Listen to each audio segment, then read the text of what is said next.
so today we are going to look at plotting. So we're looking at, no, this is crash course 4, crash course 5, and yeah, we're looking at crash course 6 today. So we have, so we're going to look at plotting.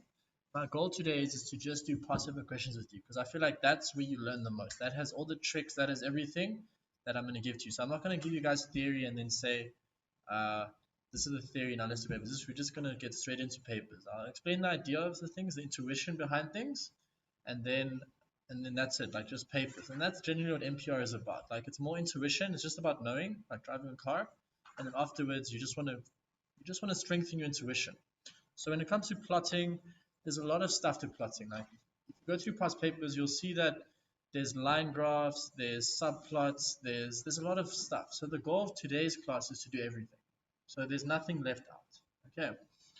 So so we're looking at scatter plots, we're looking at line graph plots, we're looking at nested plots, we're looking at histograms, we're looking at bar graphs, we're looking at subplots, and then we're going to do a past exam paper, right? So I'm going to go a little bit fast, and if I might skip a problem here or there because of time, but nonetheless, let's get into it. So documents, program, university, classes, and yeah, let's create a new one.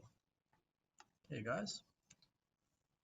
Cool. So we're looking at plotting today, right? And the first things first, when it comes to plotting, so some of you might have attended my previous classes, or you've been going to classes, or you've seen somewhere you've seen plotting, right? But the main thing is that there's this module called matplotlib. So you get NumPy module, you get all of this, random module, math module. Now we get another module called the matplotlib. But unlike importing it straight, we say from matplotlib import pyplot. Generally, you'll see it like this as PLT, but I say it doesn't really matter. Just say P. You call it PLT, call it P. It doesn't really matter what I just like P, right? So then, we have this. But now the idea is, say now you want to print something like this, just so you want to print sin x, and you want to print, say we want to print cos x. You want to print them, we have another function, and we have gx. And then we want to print these two things. I'm just going to keep it simple for now. Yeah, we want to print these. Let me just zoom in so we can also see. Can everyone see that? Cool. So so we have, we want to print that. So the first thing, as I said, is you're going to import our math module, or our matplotlib. It's not math, it's mat. So just remember that, mat.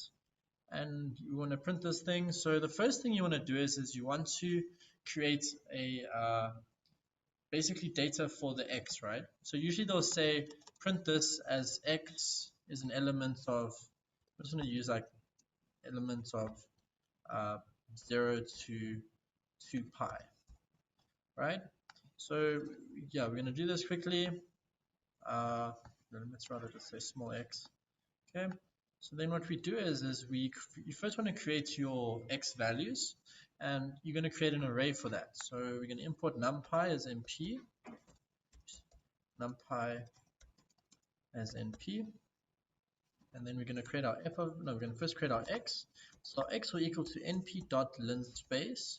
So remember, there were 3 ways to generate an array. There was array, and then an array which converts a list into an array, like np.array, and then there was np.arrange, and now we got np.linspace. So linspace, so we want to go from 0 to 2 times np.pi, and then the last value is how many steps, how many values do you want between 0 and 2 pi in this case. So it usually just goes for 200. If they don't give you anything, it's just a random number is usually just 200. It's not really random, it's just like a number. If you go through a lot of past papers and you go through the a lot of stuff in the introduction to programming engineers, and you look at different problems, it's generally just 200. But don't stress too much about that. They'll usually tell you how many points there are.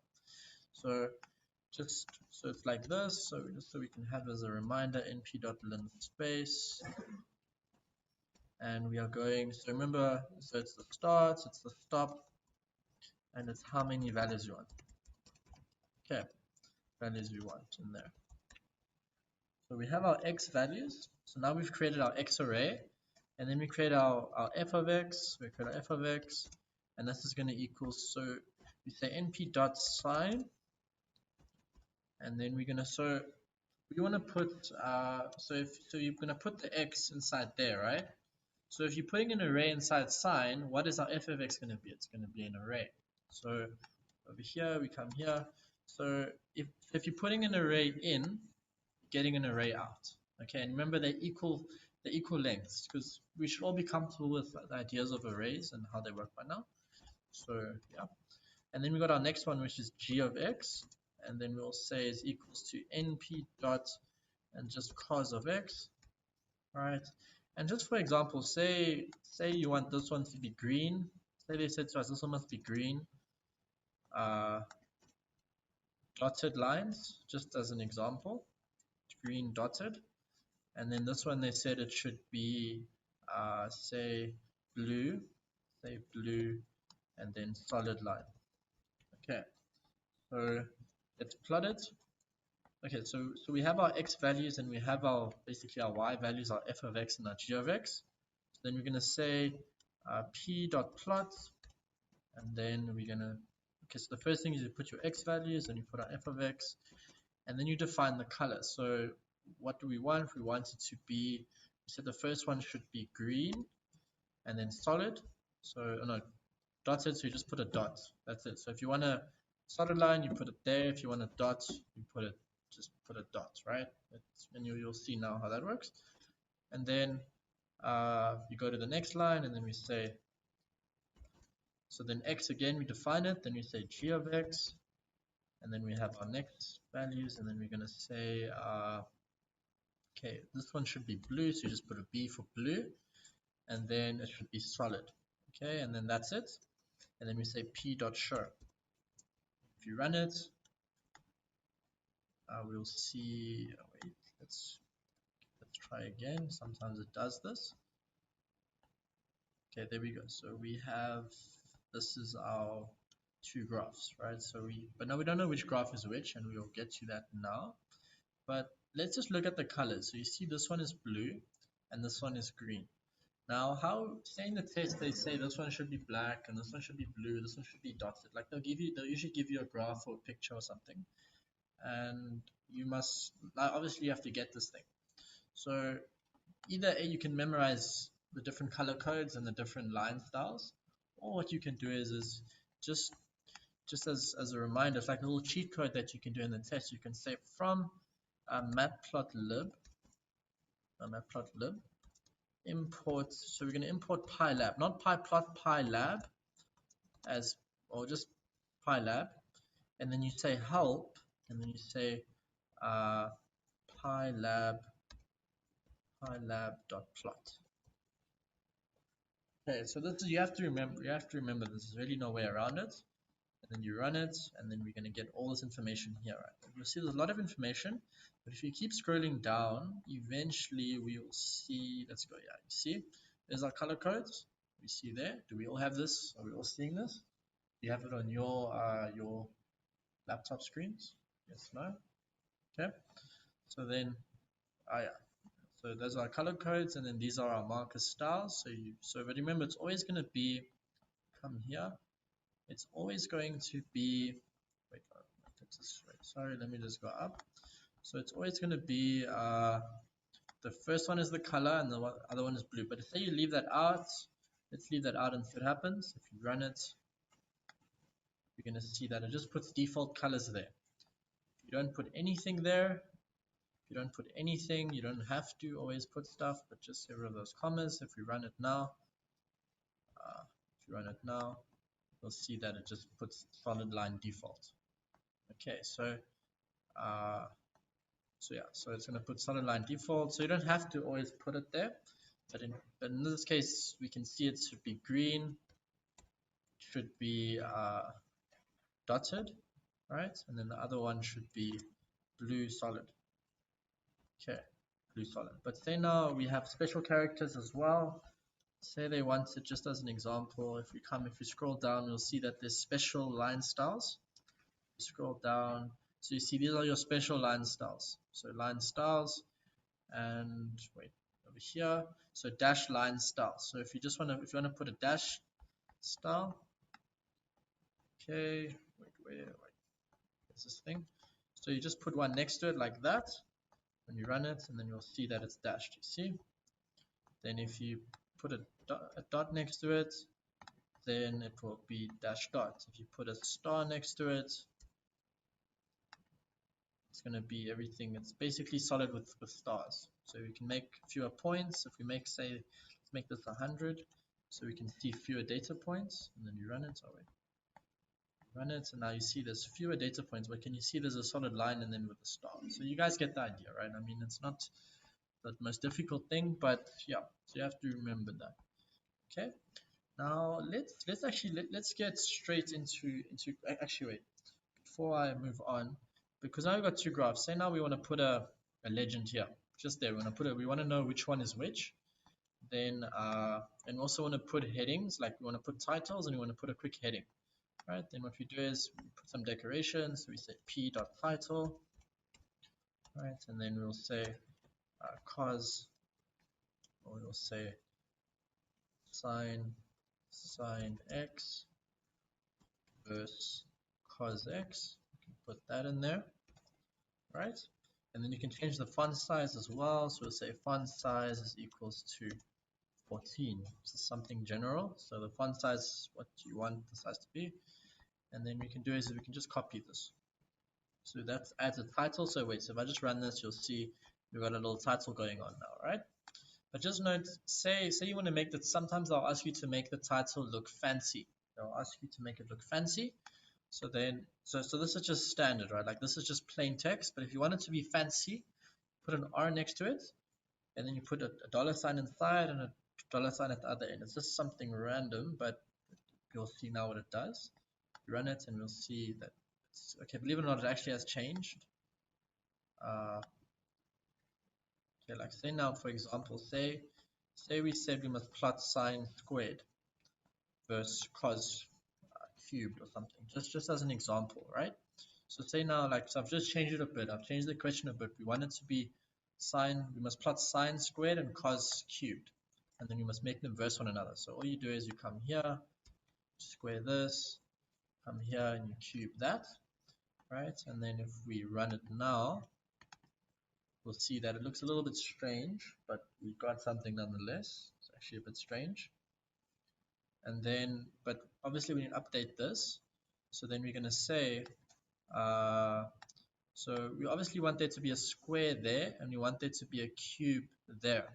And I don't know why there's no space here. There should be a space, but okay. So what we're going to do is you just put an apostrophe there like that, and then we do this, and then you put a what's this thing? So put a 2 there. This is just stuff you have to memorize. There isn't really a way around this. You just have to remember. But obviously it just comes with practice. And then we put a 3 there, and then we run it. And then you'll see that you see it automatically puts the cubes there. I don't know why. Let's see. I don't know why there's no space. What you can do is if you want to let's see if this works. This should work, because you see there's no space between there, and you want there to be a space. So what we'll do is create a separate one, so make that its own one, right? And then just put a plus, so it's going to add them together, right? And then just put a space inside there. Actually, wait, maybe it'll work if you just, yeah, and then put a there, and then put another dollar sign in there.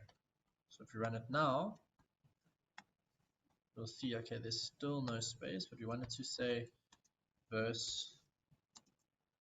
So if you run it now and you put a plus, run it, you'll see now there's a space. So the plus does is it just adds all this text together into one string, creates one string, and then we get one thing. It's just something small, but you know, these small things can make big differences. So yeah, something small.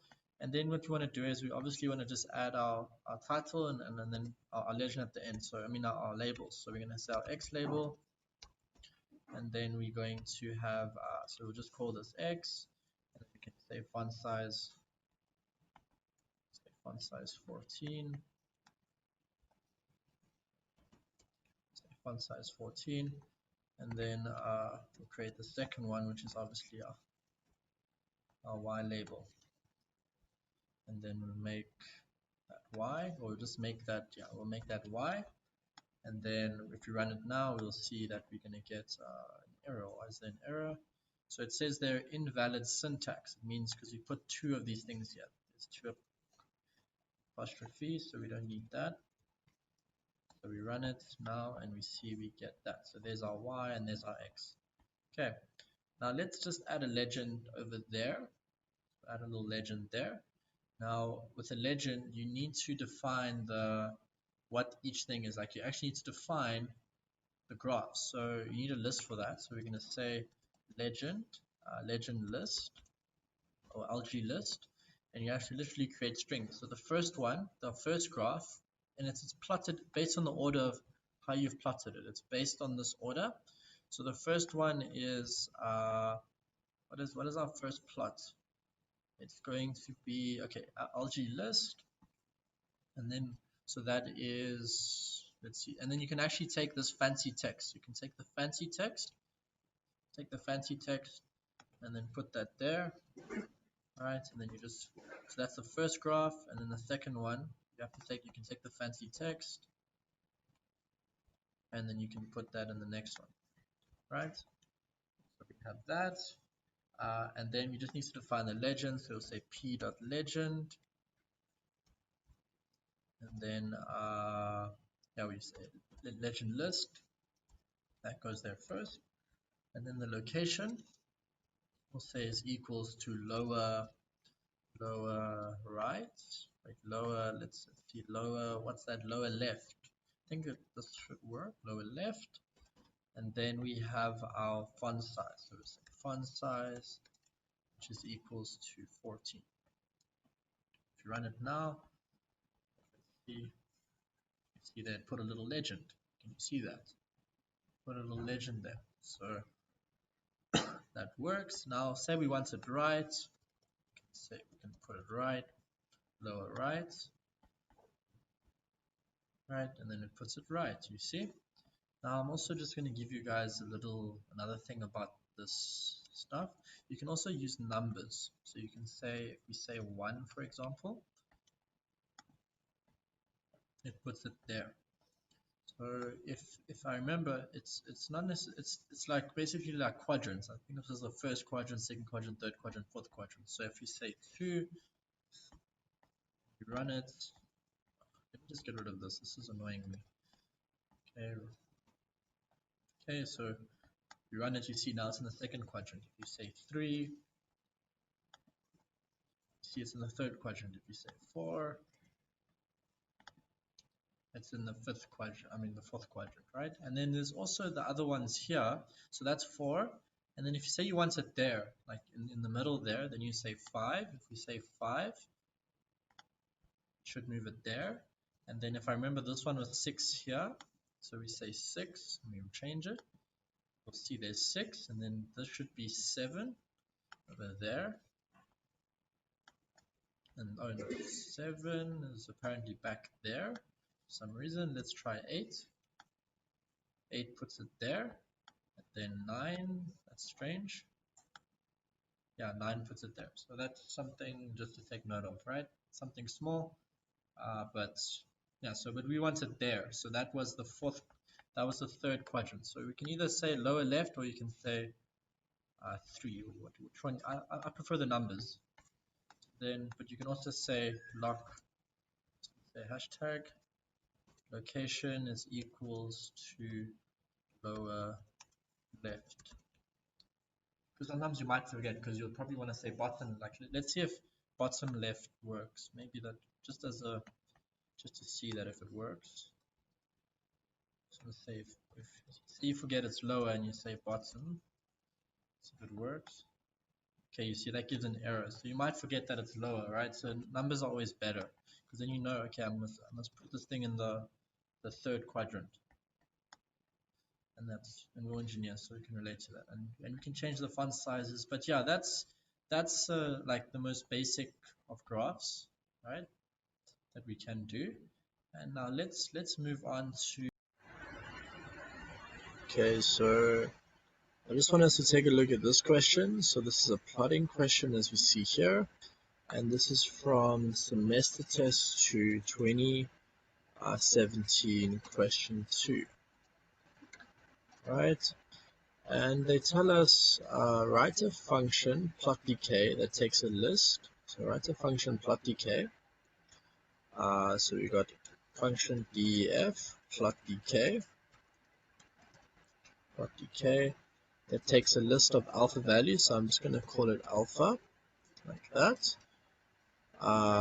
as input. For each alpha value, the list value in the list, the function must plot. So we must plot that equation you see here, where t ranges from 0 to t using 100 equally spaced points. The plot decay